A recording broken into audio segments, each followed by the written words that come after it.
දැන් මේ වෙලාව ගෙදර තාත්තත් නැහැ අයියත් නැහැ. ඉතින් දැන් මේ ගෙදර ඉන්න එකම පිළිමි උත්තමයා මම. දැන් තෝ මොකද්ද අපිට කරන්න කියන්නේ? දැන් මට කියා කවුද පරිප්පේකට නීතිය දාපු එකි? මම. උඹලා හැමද ගෙදර ඉන්න පිරිමියාට සලකන්නේ?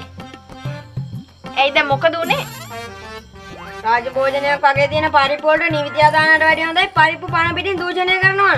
ඇයි හාමු මහත්තයා ඔහොම කන්නේ නැද්ද? මේම කන්න පුළුවන්ද? මගේ බල්ලවත් කන්නේ. යකෝ මූ. දැන් මෙහෙමනම් අපිට ලොකු වෙලා කණක් ඇහිලින්න හම්බෙන්නේ නැහනේ. නෙත්වි පව් හැබැයි. ඇයි?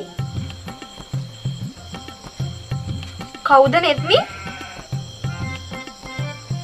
අර පැත්තකින් පච්චයක් එහෙම කොටාගෙන හිටියේ පෑනේ නේද? මම්මට හුඩු. හාමු මහත්තයා දැන් පච්චෙකුත් ගහලා.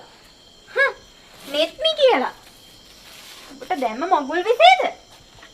ඉඳගනින් ගිහිල්ලා. ඇයි? ඉඳගනින්කෝ.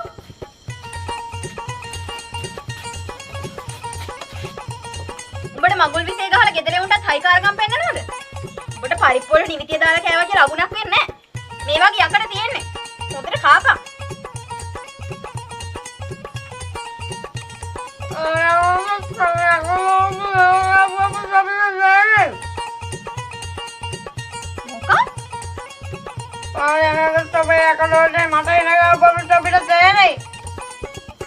යකඩ වලට හෙන ගහුවම මට තේරෙයි.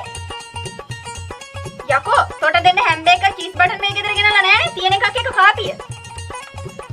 උට හැමදාම දෙන්න ඕනේ පරිප්පු වල නිවිතිය දාලා.